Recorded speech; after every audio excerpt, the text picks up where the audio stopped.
Just a little fun story here. When I was, I don't even know how old I was, but my grandmother worked at a library at a high school. And this school had a tree outside that looked exactly like the Whomping Willow. And every single time I saw it or came to visit my grandmother, I'd be like, oh my gosh, that's Harry Potter's tree. That's exactly how I said it too. Ever since then, this is the game I've been wanting to play. I don't know why it's taken so long, but I'm glad we're finally getting it. For those of you that don't know, Hogwarts Legacy is an open-world Harry Potter game that is based in the 1800s, so it's very, very much before Harry Potter and all of the fun stuff that happened in that series.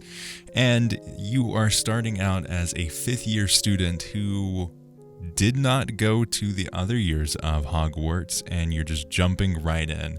I know previously it was theorized that you were a late bloomer, but I don't know if they've necessarily detailed it besides those rumors. But you will be playing as this character. It's going to have character creation, so you can actually develop your character and be able to pick your Hogwarts house and explore the dormitories. I'm so pumped. This game was delayed, but now we have an official launch window for it. It's going to be holiday 2022. Hopefully that doesn't get pushed back, but that could mean anything from October to the end of December. So we do have that span of October, November, December that this game could come through in. The underlying themes of this game, so it seems from the about 15-minute deep dive that we got in the PlayStation State of Play, is that boom, you are back in the Hogwarts school. You are learning from getting caught up on all of the witchcraft and wizardry from year 5 onwards. And you as a person have this really dark secret, it seems. And there is a rise in this special kind of magic that has been lost forever beforehand. And there is a group of dark wizards and goblins that are scheming to understand and utilize this new or forgotten magic. As you go deeper and deeper into the story, you're also going to be introduced to the teachers of each of the classes: defense against the dark arts, herbology, spells, potions, charms, history, maybe, I don't know. I wonder if Professor Burns has got to be in this game, right? Because I'm pretty sure in Harry Potter lore, he was teaching. I don't know when exactly, but he was teaching and then he died and continued teaching, not even aware that he had died. So I'd love that kind of Easter egg, is that you can actually go to the history class and it'd be Professor Burns. Just would love that so much. But as you're diving deeper, you're learning different abilities. You're using these abilities to unlock puzzles, dive deeper into the story. You can go to Hogsmeade, you can go to the Forbidden Forest, you can go to the lake, you can go beyond the lake and explore everything beyond that. They showed the map, and I'm going to put it up here. And it is massive, so much bigger than I thought it would be. And I am really, really looking forward to seeing how they portray each of these locations, as well as Hogsmeade. That's going to be so, so awesome to see.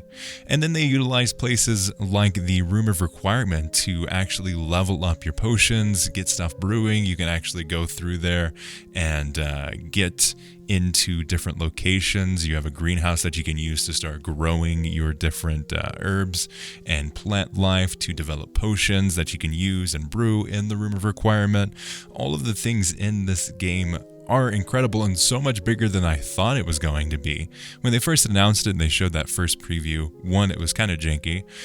But 2, it didn't really portray how much of a scale they were going for, but they really, really did that in this showcase. And the team that they interviewed afterwards seems like they are truly, truly invested and big fans in the franchise. So I'm really excited about that as well. And like I mentioned earlier, you're unlocking this mystery of a goblin rebellion and whether or not it's going to endanger the whole of the wizarding world.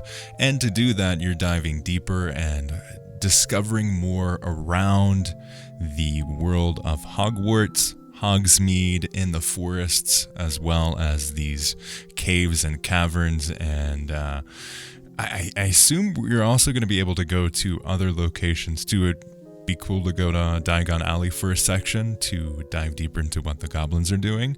Because I don't think it's very feasible that they just be camping around Hogwarts, but maybe they're hiding in the forest, and that's because it's forbidden. It's a really good place to hide. Maybe that's the case. But as you learn more, you're going to be guided by this Fig guy, who I don't think we know about in lore, but it's this new character that is guiding and teaching you these different abilities, as well as helping you out and guiding you to probably your next quest in these underground areas to solve puzzles and fight in combat. And speaking of combat, the combat in this game actually looks really solid. It looks nice and tight, and it looks pretty straightforward. You're going to be able to utilize different spells to accomplish different combos. You can do Leviosa to lift them up and then do a combo with that, Expelliarmus, a stunning spell as well that we saw. You're going to learn these through your dueling classes that we got a tease of in this trailer deep dive explainer thing that we got. So it looks really, really good. It looks on par with some of the other WB games. I'm thinking more of like Shadow of War, Shadow of Mordor, even the Batman Arkham games, Arkham Knight. All of these games had really solid combat, and it looks like this is going to be continuing that theme, which most of the games that I've played from WB games, no matter who's developing it, have had really good solid combat. So really looking forward to seeing this in action and getting my hands on it. Overall, this looks much better of a game and a game showing. The trailer's in 4K. Everything's really crisp. I didn't see a whole lot of stuttering, and everything, the detail of it looks great. For how big this game is and what we're seeing now, which is a mix of gameplay, cinematics, different angles, they controlled all of the different shots to make it look as good as possible, obviously.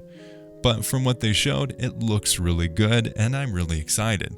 I'd love to hear your thoughts as well.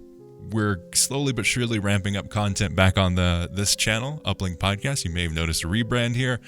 And we're going to be covering all kinds of games, not just Battlefield. And this is something that I'm a huge fan of. Definitely expect to see more content around Hogwarts Legacy, as well as the broader space of just gaming.